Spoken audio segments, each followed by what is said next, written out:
Welcome, citizens of Meeple Nation. For the next 30 minutes, sit back and enjoy. Meeple Nation is sponsored by GameToppersLLC.com. Go to their website, check out their product. They have some beautiful toppers to fit on virtually any surface. I have 2 toppers in my game room, 2 Mycrofts. Nathan has 2 Watsons in his game room. You too could have 2 game toppers in your game room. Which 2? You could get 2 homes or 2 Mycrofts. I have 3 homes. Do you always have to have duplicates? Not homes, Holmes. Oh, like okay. Sherlock Holmes. Because I want to get rid of 2 of my homes. Dave, yes. Game toppers are much like pack animals. They thrive in environments where you have more than just one of them. Okay.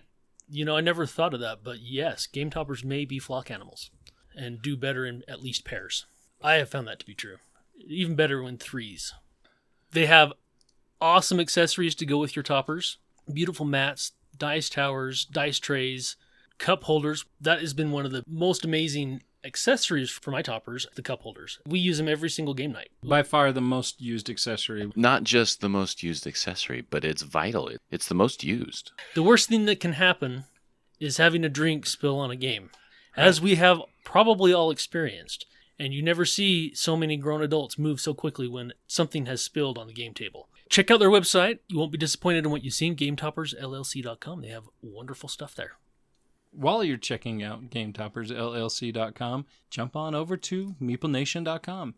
Check out our website. We have loads of blogs that you can check out now. Link to our Instagram photos. Check out the new dig. Check out what we're playing. Links to every past episode that we've had. There is also links to all of our bios. Not just our bios, but the bios of our bloggers. If you have any questions, any comments, please reach out to us at meeplenation@gmail.com. And while you're on that meeplenation.com website, check out our Patreon link. We love what we do here at Meeple Nation. We appreciate those who support us. A little support goes a long way. It'll help us keep going. If you're interested in supporting the podcast, please reach out to our Patreon page. That link is found on our main page. Give us some support. We're so very grateful for those who have supported us thus far. We're always humbled when we get more support. Welcome to Meeple Nation. We are your hosts. I'm Nathan Howard. I'm Dave Holliday. I'm Logan Howard. And I am Andy Holliday. 3 weeks in a row. How long are we going to keep this up? We might have to take you off of emeritus status and bring you back as a full-fledged host of the podcast. Don't count your chickens before they hatch. So you're still a guest host. Yeah. This week, we terminate our discussion about murder. I see what you did there. I liked it. And we are discussing Abomination, the Heir of Frankenstein. 20 years have passed since the scientist Victor Frankenstein met his end in pursuit of the creature he had made himself, an abomination crafted from the desecrated parts of a multitude of corpses, both human and animal. 20 years since Captain Robert Walton broke his vow to hunt down the creature and remove its foulness from the world. The year is now 1819, and a sinister darkness has descended upon the city of Paris. A mysterious benefactor, one with off-putting coloration and an array of ghastly scars, has created a competition to determine which studious soul can unlock the secrets of Frankenstein's research. The prize? Unlocking the very mystery of mortality. For this secret patron, however, the real prize is of a more personal nature. It wants what its own creator dared not provide, a companion as reviled and abominable as itself, to forever end its miserable solitude. So we're going to end our murder talk by something sweet and adorable. It's a love story for sure. In Abomination, the Heir of Frankenstein, 6 different scientists that you can play in the game. And each one of them has an asymmetrical power that will gear you towards one aspect of the game and give you some sort of benefit just to begin the game with. And some of them will have an ongoing power that you can benefit from throughout the game. But it will gear you towards one particular strategy. Yeah, it's not like you're cemented in, this is what you need to do if you want to win. It does a good job, I think, of just kind of giving you a little nudge and a direction that you can go, but not anything super huge, which is really, I think they did a great job with. I agree, Dave. Everybody has a player board in front of them. That player board is to represent your laboratory.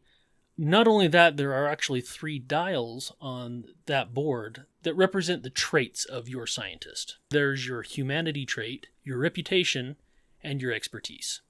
For example, you may have Tanaka Hikaru, And he begins the game with more expertise. Everybody is going to start with their expertise at 1. He actually starts with his expertise at 3. And then he earns an extra expertise whenever he gets bumped from the academy by another player. He has an ongoing effect. He also has a pretty decent starting ability. I do like the fact that they have unique abilities. And of course, Logan's favorite guy is the guy who is at 0 humanity, Baptiste Rousseau. He's my favorite that I've never been able to play yet. It's just a love from afar. Oh, really? That's Yeah. too bad. Yeah. You never gain humanity, you never lose humanity. You are always at 0 the entire game. When you went through the prologue a little bit, Dave, these different scientists, some of them have been coerced, some of them have been blackmailed. Other ones are just very eager to Go along with the ride. Yeah, and take part in the terrible things that are about to happen in Paris. These dials that you mentioned, the traits, the humanity dial goes from -10 up to 0, and then from there up to 10. So yeah, And so before we move there's on a large from this, sway. before we move on from this character, let's talk about the pros and cons of going above and below 0 in the humanity. What's the con for going down below negative for humanity? So whether you go up or down humanity, if you go up, you're going to gain reputation. If you go down on the humanity track, you're going to lose reputation and points. So it's worth positive points if you go up, negative points if you go down. If you get too far down, you actually may lose one of your assistants. They're going to be like, yeah, you are too wacko, you're too crazy, I'm out of here. Little things like that are what really make this game good. They thought of those little things. Person has lost so much humanity, nobody wants to work with them anymore. Right. So, Except some of the plus sides if you don't care about that. What you're trying to do throughout the game is get body parts. We'll talk about how the body parts degrade throughout the game, but you're trying to build a Frankenstein monster. right. But if you don't care about humanity, you get the best body parts. The best. Right. For other scientists besides Baptiste Rousseau, if you get down to -10 humanity, you are stuck at -10 humanity Right, you're for locked. the rest of the game. You cannot go up at all, and it's worth -20 points. And that's huge. Losing 20 points and not even be able to recoup that is pretty rough. If you look at it where you could potentially be on the other end of that and positive 20 points for being at 10, a positive 10, that's a 40-point swing, which could lose you the game very easily. Right. The reputation dial goes from -3 all the way up to 23. Along the way, as you gain reputation, you have the opportunity to gain an additional assistant, points, of course. Your assistants also, as you're going up that track, will get upgraded to scientists. You can play either one, but depending on which one you play, you get a bigger benefit for playing the scientist there Right. versus playing the assistant. And actually actions on your laboratory board that will allow you to do some worker placement as well. That's another area where I think they just did a good job of the scientists. They can go to the academy and you can go and research with either of the workers.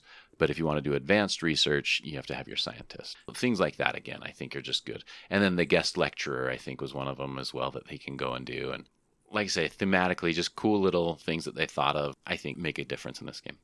The final track, attribute tracks for the scientist, is the expertise track. Now, this is an important track because when you build body parts, you have to start out with starting body parts. So it's going to have bone and muscle, and some organs, and you have to have a minimum expertise in order to build certain parts. So, for example, arms are going to be the easiest to build. You only have to have an expertise at 3. Legs at 5, a torso at 7, and then to create the head to begin with, you have to have an expertise of 10. Once you have those body parts on your table, you can then make a complete body part, which means you're putting blood in it and skin over it and everything else. Your expertise then needs to be higher for each individual part. Once again, arms are a little bit easier, then legs, then the torso, then the head. And then the final step is to bring those parts to life. Essentially what we're doing in the game is using our workers. We're trying to increase our stat in order to accomplish what we're trying to do, in particular your expertise. Also, as you're playing the game, certain spots will require higher your reputation, the more benefit you're going to get. It's definitely beneficial to work on both your reputation because you're going to get more workers to place and better workers to place and better actions at some of the locations. Ultimately, for sure need to get your expertise raised up so that you can complete those body parts. The rounds are actually pretty simple. So the first thing that's going to happen is we're going to draw an event card. Card that will get drawn is either going to be an event or an encounter, and there are more events than encounters during the game. So an event is going to have some sort of global effect that will affect everyone, tweak the rules for that round. During some of the events, there could be a little storm icon, and we'll talk about what that does in a minute, Or there could be a guillotine icon. And if there's like a guillotine icon, it means that there has been a public execution. What does it mean for the scientists? It means fresh bodies. At that point, you will populate the public square with 2 fresh cards that will be cadaver cards that can be harvested during the worker placement phase. Those 2 spots for the cadaver cards in the public square will not be populated every round. It's only when there's the guillotine symbol on the event card that happens. And then when they are there, chances are they get taken fast. Yeah, they do. Typically a lot of materials, a lot of resources out of those cadaver cards, and they are always stage 1. And maybe this is a good segue to go into the different stages of the materials that you're gaining. As you're gaining body parts, because you're going to be gaining body parts from quite a few different sources, not always are those body parts the freshest body parts. So tier 1, that's the best tier. That's the freshest, right? So on our player board, we have tier 1 through 4. So when we go to one of those cadaver cards, it tells us you got 3 tier 3 organs and then so many bones of this tier and other stuff like that. Your bones don't have a tier. They'll get stored in your laboratory board, and they don't ever decompose. That being said, everything else will. The cadaver card itself will tell you, okay, this is a tier 2 body. If you want to gain the materials, typically when you resolve a cadaver card, you get to choose. There are at least 2 options. You can either take the materials, take the resources. That is going to be a combination of bone, muscle tissue, organs, and blood. Other option that you have when you resolve a cadaver card is you can gain expertise instead of taking the materials. Essentially, you're doing an autopsy, increasing your expertise and increasing your knowledge, and you're not really using those materials. You're actually just using it to increase your knowledge. What other locations have the different tier body parts? So we went over the guillotine, so they got the tier 1, the best. Yeah, the public square is the best. The second best is actually the hospital. In order to go there, though, you have to have a high reputation. So if you have a reputation score of 1 to 6, you can't gain bodies at the hospital. If your reputation is 7 to 14, you get 1 of the face-up cards at the hospital.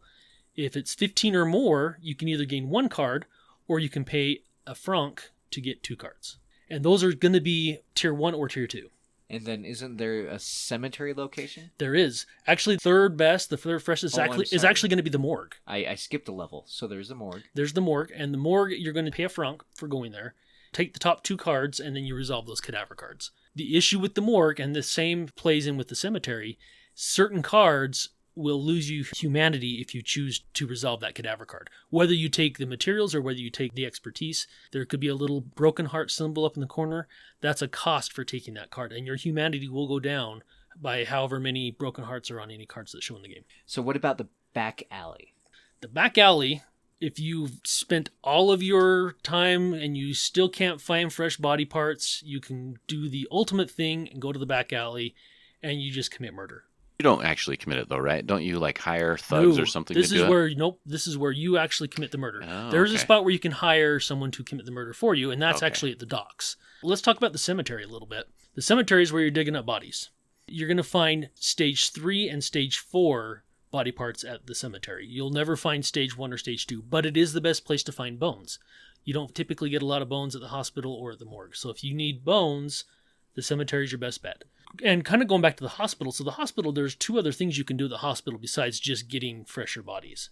You can work at the hospital, which will give you money. Depending on your expertise level, once again, the importance of raising your attributes, if you get your expertise level up, if it's 1 to 6, which everybody starts at 1, you're going to get 2 francs for working at the hospital. 7 to 12 will give you 3 francs, and 13 and higher will give you 4 francs. Now, only your scientist can do actual work at the hospital. You can't send an assistant to work there. And then you can volunteer, spend one of your scientists to volunteer. It will increase your humanity, 1, and it will increase your reputation by 1 as well. So before we dive too deeply into the docks, there's one other spot I want to talk about. There's no diving on the docks. Oh, you could go to the slaughterhouse. Now, the slaughterhouse is where you're going to find animal parts. Tier 1 animal parts there, and you can get Tier 2 animal parts there. And those animal parts go to your laboratory, and they'll take up the same space as any regular parts, and you can actually build your monster out of animal parts if you so choose. However, if you choose to do that, there will be a point penalty when you finish creating that particular part. But it can still be beneficial to do that. Whether you use animal parts for the first stage or the second stage, your penalty's the same. So it depends on which body part you're going to be doing. Okay. For arms and legs, it's only a -1 penalty. And it doesn't matter which stage body parts you used, it's just a -1 penalty. If you choose to use animal parts on the head or torso, though, it's a -2 point penalty. Whether you're doing the starting stage or the completion stage of a body part, it's a -1 or a -2, depending on which body part you're trying to complete. The nice thing about the animal part, it's usually a little bit easier to gain those fresh parts without losing humanity. That allows you to create a part with early stage materials, so you get the more points. The other, probably more powerful benefit of the animal parts is that they are wild. Right. They count as anything. You're trying to build something, you can use animal parts. If you're short some muscle, then you can use animal parts in place of that. Depending on where you went, certain things are harder to come by. Muscle in particular, if you're going for more of the fresher parts, like at the hospital or the morgue, muscle seems to be a little bit harder to get, whereas organs seem to be a little bit easier to get, and blood. Especially if you're going with fresher body parts, just because that's where people are competing more for those better parts. Correct, yeah. So you mentioned the docks. The docks are a location down on the bottom right of the board where there's 3 face-up cards. You can place your worker there. It can be either worker. You get to choose one of those cards. You have to pay a cost for it. It's usually a cost in francs, but some of them have a cost in humanity also. They're all considered scoundrels. They're all scoundrel cards. It's a scoundrel deck. The Bone Man deals bones. You can go there and get a bunch of bones from him. You can go and hire the Body Snatcher. Body Snatcher will give you body parts or increase your expertise. The Hospital Thief is what it sounds like. He goes to the hospital and steals bodies. You get 2 cards from the hospital deck. There's a Cutthroat. The Cutthroat, you're essentially hiring that person to go and murder somebody and get very fresh body parts or expertise. And then last is the Dog Catcher. Is kind of like going up to the slaughterhouse in that you're going to get animal parts, but you also have the option of getting expertise. You also have the opportunity to gain humanity. You can see where your choices are. He's catching these dogs, you're killing the dogs, you're using the dogs for the body parts, or you're dissecting the dogs. But if you do, you're going to lose humanity if you choose to dissect the dogs, or you could let them go and you're going to gain humanity. Once again, it depends on the choices that you're making. I found the Dog Catcher is one of the best ways to go up on the humanity track, especially if you're trying to get your humanity up towards the end of the game because you haven't focused too much on it. The Dog Catcher is a very, very quick way to move up that track. And this is another example. They just did a good job of adding little things that make sense. Another location we can talk about is the marketplace. You need some more francs and sell your excess bones, your excess organs and muscles. You also need Leyden jars. So you need Leyden jars to store electricity so that way if a storm comes around, you have a chance to store that power to power up Abomination. But they also have an ice chunk that you can buy. Each round, your body parts go down, except for the bone, like we talked about earlier, to where if I have a level 3 body part, it becomes a level 4, and so forth until it just falls off the board. The ice cube is the really nice thing that you can buy from the market. Stops that for 2 turns. It's huge where you don't have to worry about that. If you're looking to do the head or something that requires a little bit more body parts, because you can only have so many body parts on your board, and if you want them all a certain tier, it's kind of hard sometimes to get it all in one turn. Mm-hmm. Even if you go sacrifice your assistant in the back alley. Talking about those degrading body parts. Stage 1 body parts are, of course, the best. Stage 2 next. And then when you move the body parts to stage 3, you actually have to discard any blood. Blood does not last that long at all. And so you have to discard the blood at that point. It cannot survive past those first 2 stages. That ice can be super helpful. This came into play our last game. A couple of our players forgot about this, but you can only hold 15 resource cubes in each of those sections. So your tier 1, tier 2, tier 3, and tier 4 can only hold 15 cubes. So deciding where you're going into Paris to harvest cadavers, you have to pay attention to what you're going to be harvesting because you very easily overload it to where you can't fit everything that you're going to be collecting. It's not always beneficial to always go for a tier 1 body when you don't have space. You may have to go for a tier 2 or a tier 3. The different body parts, like torso, you're going to need a total of 15 body parts for that. So if you're going for a tier 1 of that, you have to look what's in your inventory. You have to look at the different types of body parts, and you have to be very particular if you're trying to go for a tier 1 body part. You can only hold so many tier 1 body parts. It's a challenge. We'll talk about this once we get to the laboratory phase, but depending on how fresh those body parts are, whatever the lowest tier is what you're going to count that created body part. So if I use all of my materials are tier 1 but 1 tier 3, then that's going to be a tier 3 body part that I've created. You want to make sure you have the correct materials. You mentioned, Logan, to make a complete torso, you have to have 15 specific resources. If you wanted a tier 1, it has to be in that tier 1 slot. This is where animal parts honestly could come in very handy, because if you don't make that tier 1, then your points drop by almost half of what you're going to get out of that body. Losing 2 points is actually better than getting your points cut in half. So there definitely could be benefits, and there is definitely some strategy to that. There are 3 other locations we haven't yet spoken about that are on the Paris board, and then we'll get to the laboratory phase. There is the Academy, which is one of the more popular places to go. Dave spoke about one of them already, which is research or advanced research, but you can also, and you talked about the guest lecturing as well, Dave. If you lecture with your scientist, you're going to get 2 reputation and a franc. If you lecture with your assistant, you're only going to get 1 reputation and a franc. And then finally, you can donate, and that's where you're going to spend francs 1 for 1 for reputation, and you can spend up to 3 francs to gain up to 3 reputation. When you do research or advanced research, you're going to take one of the 2 face-up research cards. I love the research cards in this game. They're very cool. Very Surprise, surprise, but so do I. Yeah, that's not a surprise, Dave. If you go to the advanced research space, you're not only going to get one of the research cards, you get to pick one of the 2, but you also gain an expertise. The research cards will have, typically are going to have some sort of an ability or effect that it's going to give you, and then most of the time it's actually going to bump up one of your attributes or give you money. There's also a bottom effect that you can spend the card on instead, which will occur during the laboratory phase. When you choose to discharge your Leyden jars to try to bring your body parts to life, you can use some of those cards to mitigate some of your dice rolls. The gray dice are terrible. Those are the normal dice you're going to roll. As you raise your expertise up, you'll unlock the upgraded dice, which are the blue dice. And it's much easier to get the correct die faces that you want once you can upgrade those gray dice to blue dice, but you only can ever upgrade 2. Final 2 spaces to talk about, we have Saint Roche.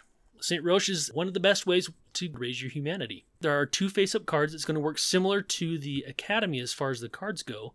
If you put your scientist there, you get 1 humanity, and you get to take one of the cards. If you put your assistant there, you just get to take one of the cards.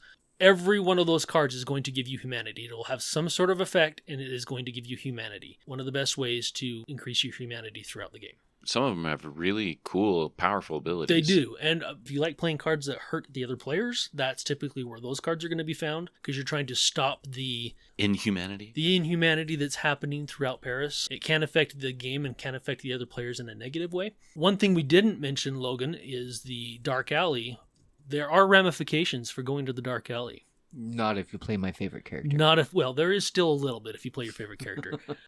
Anybody who goes to the Dark Alley, with the exception of one of the scientists, you're going to lose 3 humanity. No matter who goes there is going to gain one of the police tokens. Once you gain 2 police tokens, you cannot go to the Dark Alley again until you pay off those tokens, and you can spend 3 coins at any time to get rid of all of your wanted tokens. That being said, Logan's favorite character, each time he places a second police token on his card, he loses 1 reputation. A downside, going there, even if you're the psychopath, because you can still lose reputation if you go there too much. But it's a much smaller pill to swallow with him. That is true. Not losing that 3 humanity is definitely a big deal. With the Inspector tokens, does the Inspector play more part of the game, or is that just the events? Just the events and some of the encounters. So some of the encounters throughout the game, one of the players will have an encounter with actual Frankenstein's monster, and some of the encounters will be with Inspector Walton. Final space to talk about, and then we'll get into the lab phase, is the starting player. There is actually a way to bump players, because once a worker's on a spot, it can't be taken off unless you can bump them. Depending on your player count, you can bump equal to the number of players minus 1. 4-player game, people can bump up to 3 times. The starting player, you can't bump off of there. So once somebody places on the starting player location, they are the starting player for the next round, and they cannot be bumped. Any other place, someone can bump you off of that spot. Now, if they bump your worker off that spot, they have to pay you either 1 or 2 francs, depending on how many people have been bumped already that round. And so they would replace your worker with Correct. their own. Once everybody's placed all their workers, resolved all of the effects of the city phase, then we move into the laboratory phase. Before we do that, we have 4 other spots we got to talk about, and that is on your laboratory board. There are 4 worker placement spots on your laboratory. Practice your medicine, which is going to give you an expertise. You can give blood. You can have your scientist or assistant give blood. It gives you 3 stage 1 blood. You can repair your corpse or repair your body up to 3 damage that it's taken. And then you can charge your Leyden jars. If you use your scientist to charge your Leyden jars, you get to charge 3 Leyden jars. If you use your assistant to charge your Leyden jars, you only get to charge 2 Leyden jars. After we resolve all that, then we go to the laboratory phase. The laboratory phase is where the magic happens. That's where you're spending your resources to build your monster. On your laboratory board, you have a table, and this is where you're going to be placing your body parts. Every player is going to have a reference card to show minimum required expertise is for each body part and what materials are required. For example, to start an arm, it's going to cost you 3 muscle tissue, 2 organs, and 3 bones, and you have to have a minimum expertise of 3. If you create that arm with tier 1 or tier 2 parts, you're going to get 4 points. If you create it with tier 3 or 4 parts, you get 2 points. And if you used any animal parts at all, it's worth -1 point. So it could be worth 4, 3, 2, or 1, depending on what you do. And was it a particular scientist, or when you completed a body part, your expertise also went up? That is everybody. Any player completes a body part, your expertise will increase. Everybody does the lab phase simultaneously, right? Correct. That's a nice thing, is you don't have to bog down the game going turn by turn there, because it's pretty simple. I have these materials in these tiers. I'm going to complete these parts and then score these points. At the end of that phase, degrade your materials that you didn't use, discard the ones that you did, and they're just little cubes, different colored cubes for each different type of part. At any time, no matter the tier of materials that you have, as far as muscle tissue and organs, you can preserve those. Move them down into your preserved area on your laboratory board, and then preserved organs and muscles can be sold at market. Each combination of 3 muscles or organs can be sold for 2 francs. And bones can be sold at the market, 2 bones for 1 coin. At this point, if you have any completed body parts, meaning that you've flipped it over to the skin side, and you have Leyden jars that are charged, you can then flip the switch. You can flip up to 3 charged Leyden jars. For each Leyden jar that you exhaust, you get to roll 2 dice, 2 of the gray dice. Now, if your expertise is high enough, meaning that if your expertise has gotten up to, for the first die, it has to be up to 14. To get both blue dice, you have to have it up to 20. You get to replace those gray dice. It's not in addition to the gray dice. It replaces the gray dice that you're going to roll. And you're going to roll those dice, and you resolve them. After you roll the dice, if you have any research cards that you can spend for dice mitigation, you can then spend those. It can give you rerolls. It can let you ignore damage icons. Dice are going to either damage your corpse, and you have to put a little lightning bolt token on a body part. It's going to give you an eyeball icon, which shows that that body part is now alive. Or you're going to lose humanity, or it'll be a blank. Blue dice, a damage icon on 2 sides, an eyeball on 2 sides, and 2 blanks. Whereas the gray dice have 1 eyeball, 2 faces that have 1 damage on it, 1 face that has 2 damage on it, 1 face that has a negative humanity, and 1 blank. So the gray dice are really terrible. The strategy I went with last time was to try to get body parts completed, even if I didn't have all of them, but try to get body parts completed as quickly as possible so I can get my expertise up as quickly as possible. Only spending 1 Leyden jar and rolling the 2 blue dice rather than hurry up and get my body alive before the game was going to end. Because the game will end after the end of the 12th round. Inspector Walton has basically found us and stopped us. We failed to bring the monster to life. Or the game ends when 1 scientist successfully brings their monster to life. This is a game, as you go and complete body parts, you're going to be moving your score marker around the board. Around the board, it goes from 0 to 100 points. What's a typical score, or a good score, I guess, in this game? I would say the upper 100, somewhere between 200, maybe 210 and 170. Mind you, there are also bonus tokens. There'll be 4 bonus tokens in the game that will give you 10 points. A race to get those tokens. So, for example, one might be the first player to max out their reputation dial. First player to have 2 living body parts. Or the first person to have their table full of body parts. So is this kind of typical where you don't share those with anybody else? Those are public information. But I'm saying, like, you get them all? Yes, that's typical. Okay. It is a race to get those. The first person to get them gets the 10 points for completing that. I've never seen anybody get all of them. I've seen someone get 3 of them multiple times. At the end of the game, you're going to score points for every body part you have that's living. Even if someone completes their body, doesn't necessarily mean they're going to win, because someone may have gotten some of those bonus tokens. Someone may have created their body parts out of better materials and gotten more points that way. Maybe someone rushed it and used animal parts and low-grade materials, got their body done super quick to try to end the game quickly and still lose. They can still lose the game. Here. You are right there. I know. Did Logan go to the Bad Brain Institute? No, Logan was all about getting high-quality stuff. One of the times we played it, and the other time that we played, it was just trying to finish the body first to, like, force other players' hands. So like a race for the galaxy. It's like a race to the galaxy, except so much better because there's murder in body parts. One of the benefits to going to like St. Roche's Cathedral and getting the humanity cards One of the things you can do, and there's quite a few of these cards that come up, is you can progress the game. There's a round inspector token, so Inspector Walton token that basically keeps track of the rounds, and you can move that forward throughout the game. Pushes that game a little bit closer, which could definitely be a strategy if you're going for what Logan did, was trying to get his stuff built, and everybody else is trying to collect high quality stuff. He's trying to build his monster. At that point, you start taking the atone action, getting those cards, trying to push that marker and get the game over with as quickly as you can. Because it's not even just tone cards that progress the game. They have even some counter cards. There's a lot of different cards that have different effects that you can maybe shut down a hospital, and if you're not going for tier 1 stuff, you can shut down the hospital and totally mess everybody else up for that round. There are a wide variety of cards that are at the St. Roche's Cathedral. I don't use them very much. I don't go there very often when I play this. I focus more on the research cards, especially because I can just go to the dog catcher to get my humanity up, and I don't have to even worry about going to the church to get humanity up by the end of the game. So at the end of the game, you're going to count up any of your body parts that are alive, your points that are based on your 3 attribute dials, and whoever has the most points wins. So I think the winning score in the last 2 games we played were just over 200. I've played this game 2 or 3 times, I don't recall, but I have enjoyed it every time. I think they did a very, very good job with it. Same. I love it. I love the horror motif with it. This game, it's fun. There's so much going on with the only downside is that there's only 6 scientists. This game just needs an expansion to add that. More scientists, more asymmetrical powers. I'd play this game so much more. This sounds like it'd be a fun game for you. Word of warning, it is a little macabre. Some of the artwork is a little macabre.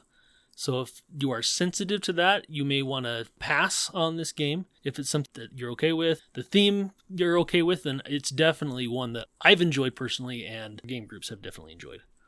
Maybe I'll play it someday. I think you should, Nathan. Until next time.